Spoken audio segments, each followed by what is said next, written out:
வணக்கம் மக்களே, நாம இந்த ஆரோக்கியமான எச்சரிக்கை பதிவில் தயிரில் நிறைந்திருக்கக்கூடிய ஒரு சில தீமைகளை பற்றி பார்க்க போகிறோம்.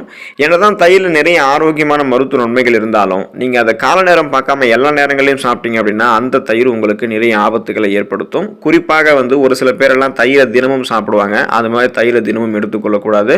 அப்புறம் தயிரை சூடுபடுத்திலாம் சாப்பிடுவாங்க. இந்த மாதிரி தயிரை சூடுபடுத்தி சாப்பிட்றதெல்லாம் நல்லதா கெட்டதா, தயிரை எந்த நேரத்தில் சாப்பிட்றது நமக்கு நல்லது, அப்படி மீறி எல்லா நேரங்களையும் சாப்பிட்டா நமக்கு என்னென்ன பிரச்சனைகள் ஏற்படும், குறிப்பாக தயிரை எந்தெந்த உணவுப் பொருட்களோ சேர்த்து சாப்பிடக்கூடாது, அப்படி சாப்பிட்டா என்னென்ன பிரச்சனைகள் ஏற்படும், அந்த பிரச்சனைகள் வராமல் எப்படி தடுக்கிறது, இந்த மாதிரி நிறைய சந்தேக கேள்விகளுக்கு இந்த பதிவில் நம்ம தெளிவான ஒரு விடையை பார்க்க போகிறோம். அதை பற்றி பார்க்குறதுக்கு முன்னாடி இந்த வீடியோவுக்கு மட்டும் ஒரு லைக் கொடுத்துட்டு இந்த தகவலை உங்களுக்கு தெரிஞ்சவங்களுக்கும் ஷேர் பண்ணிவிடுங்க.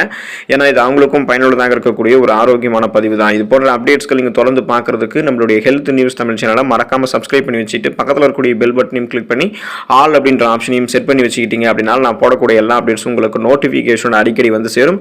சரி வாங்க மக்களே, இப்போ வீடியோக்குள்ள போயிடலாம். குழந்தைகள் முதல் பெரியவர்கள் வரை அனைவருக்குமே விருப்பமான உணவு தயிர். நம்முடைய உணவு பட்டியலில் நாம தயிருக்கு மிக முக்கியமான இடத்தை கொடுத்துருப்போம். ஆனால் கால நேரம் பார்க்காம தயிரை நம்ம சாப்பிட்டோம் அப்படின்னா அது பல பிரச்சனைகள் நமக்கு ஏற்படுத்தும் அப்படின்றத மருத்துவர்கள் குறிப்பிடுறாங்க. அப்படின்னா தயிர் சாப்பிடுவதற்கு எது சிறந்த நேரம் அப்படின்னு பார்த்தோம் அப்படின்னா நண்பகலுக்கு முன்பாக தயிர் சாப்பிடுவது ரொம்ப ரொம்ப நல்லதுங்க மக்களே.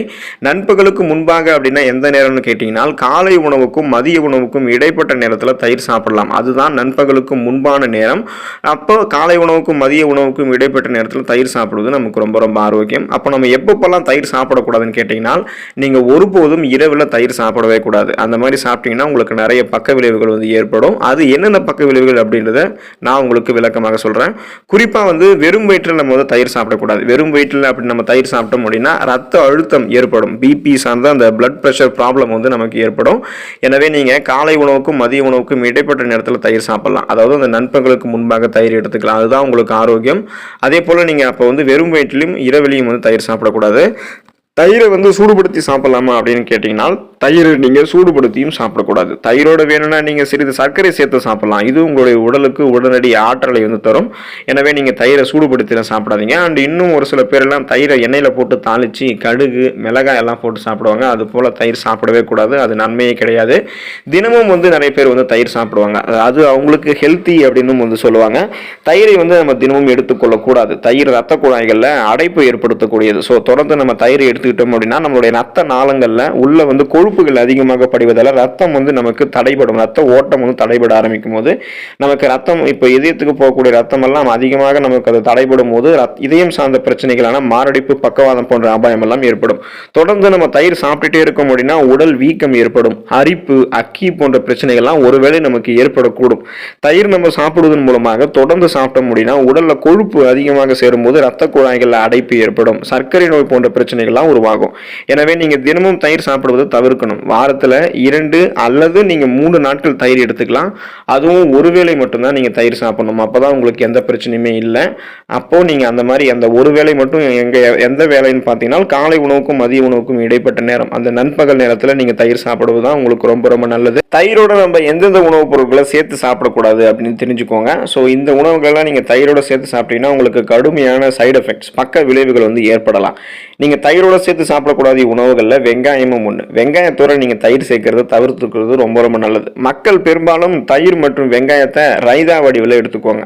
அதாவது தயிர் பச்சடி, வெங்காய பச்சடி அப்படின்லாம் இதுக்கு சொல்லுவோம். பிரியாணி கூட இதை சேர்த்து சாப்பிடுவோம். நம்ம இது போல் சாப்பிடவே கூடாது.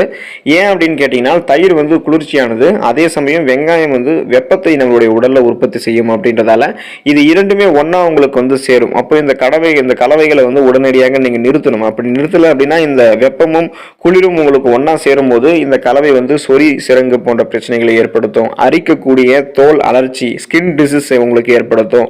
தடிப்பு தோல் அலர்ச்சி மற்றும் பிற தோல் ஒவ்வாமைகள், ஸ்கின் அலர்ஜிஸ் உங்களுக்கு ஏற்படுத்தும் அப்படின்றத நீங்க தெரிஞ்சுக்கோங்க. எனவே வெங்காயத்தையும் தயிரையும் சேர்க்கக்கூடிய அந்த வெங்காய பச்சடி சொல்லக்கூடிய அல்லது தயிர் பச்சடி சொல்லக்கூடிய விஷயத்தை நீங்க எடுத்துக்கொள்ளக்கூடாது.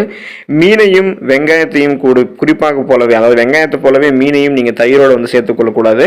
ஒரே நேரத்தில் மீன் மற்றும் தயிர் நீங்க சாப்பிட வேண்டாம். மீனோட தயிர் சாப்பிடுவதை நீங்க தவிர்க்கணும். ஏன்னா இந்த மீன் அப்புறம் தயிர் இந்த 2 உணவுகளிலுமே புரதம் வந்து அதிகமாக இருக்குது. ஸோ இது ரெண்டுமே வந்து ஹை ப்ரோட்டீன்.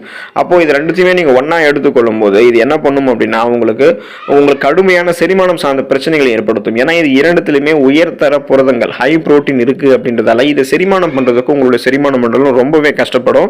எனவே இதை நீங்கள் சேர்த்துக்கிட்டீங்க அப்படின்னா அஜீரணம் தொடர்பான வயிறு தொடர்பான மற்ற பல பிரச்சனைகள் உங்களுக்கு வந்து ஏற்படும். அஜீரணம் சார்ந்த செரிமானம் சார்ந்த பலவிதமான பிரச்சனைகள் உங்களுக்கு வந்து ஏற்படும்.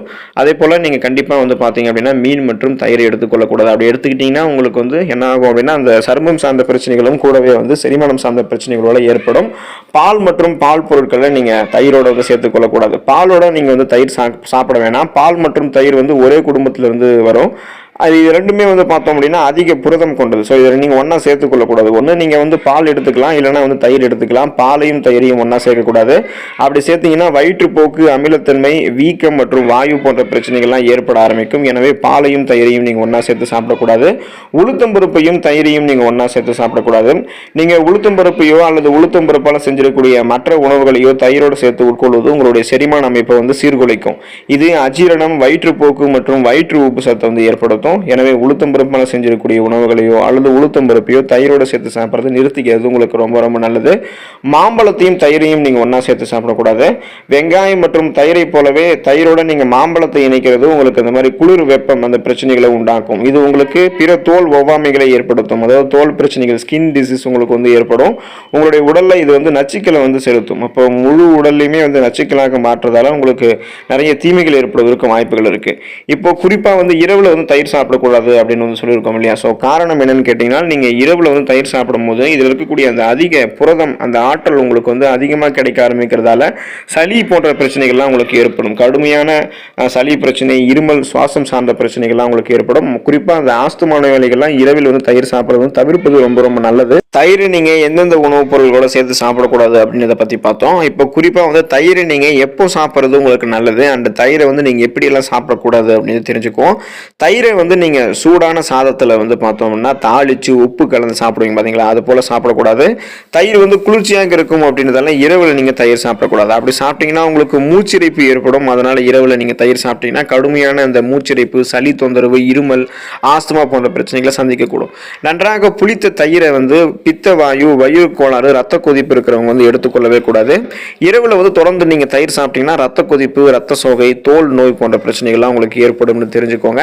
தயிரோட நீங்கள் கடலை மாவு சேர்த்து பூசி வந்தீங்க அப்படின்னா உங்களுடைய முகம் பொலிவாக இருக்கும். ஸோ இதை வந்து நீங்கள் ட்ரை பண்ணி பார்க்கலாம்.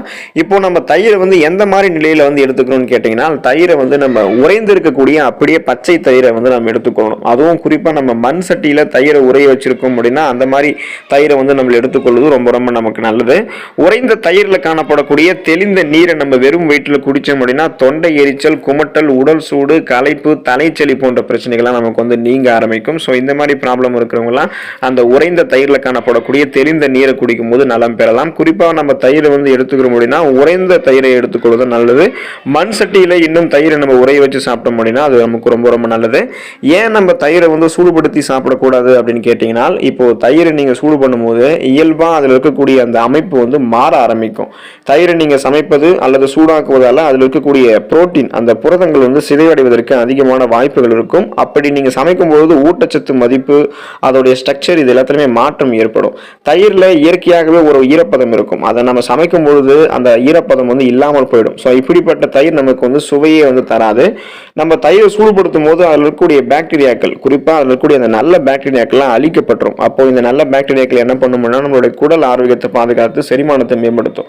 இப்போ நம்ம சூடுபடுத்தும் போது இந்த நல்ல பாக்டீரியாக்கெல்லாம் அழிஞ்சிருச்சு அப்படின்னா இது நமக்கு எந்த விதத்திலுமே நன்மை தராது. பச்சையாக நம்ம தயிர் சாப்பிடும் போது நமக்கு ஒரு சுவை இருக்கும். அந்த டேஸ்ட் வந்து நம்ம தயிரை சூடுபடுத்தும் போதோ அல்லது சமைக்கும் போதோ நமக்கு நிச்சயமாக இருக்காது. அப்போ நம்ம ரத்த அழுத்தத்தெல்லாம் கட்டுப்படுத்துறதுக்கு, நல்ல கொலஸ்ட்ராலோட ஆரோக்கியமாக இருக்கிறதுக்கு அப்படியே பச்சையாக இருக்கக்கூடிய தயிர் தான் எடுத்துக்கணும். இப்படியெல்லாம் எடுத்துக்கிட்டோம் அப்படின்னா இதய ஆரோக்கியத்தை நம்ம மேம்படுத்தி தயிர் வந்து நமக்கு ஆரோக்கியமாக நம்மளை வந்து வைக்கும். தயிரில் வந்து புரோட்டீன் அதிகமாக இருக்கு அப்படின்னால நீங்க தயிரை பச்சையாக சாப்பிடும்போது தான் அது உங்களுடைய உடலுக்கு முழு எனர்ஜி, அந்த முழு ஆற்றலையும் வந்து கொடுக்கும். ஸோ இதுதான் உங்களுடைய உடலை வந்து பலப்படுத்தும். அப்போ எனவே நீங்க தயிரை வந்து ஆரோக்கியமான சூழ்நிலையில நீங்க வந்து எடுத்துக்கோங்க. என்னதான் வந்து தயிர் நிறைய ஆரோக்கியமான மருத்துவ நன்மைகள் இருந்தாலும் அதோட நம்ம சேர்த்து சாப்பிடக்கூடிய உணவுகளை பொறுத்தும், சாப்பிடக்கூடிய நேரத்தை பொறுத்தும் அதில் இருக்கக்கூடிய நன்மை தீமைகள் வந்து மாறுபட்டுக்கிட்டே இருக்கும். எனவே நீங்க பாதுகாக்கப்பட்ட ஆரோக்கியமான சூழலில் தயிரை சாப்பிட்டு நன்மைகளை மட்டுமே பெற்று நலமோடு வாழுங்க. அடுத்த ஆரோக்கியமான பகுதியில் மறக்காம சந்திப்போம். நன்றி மக்களே.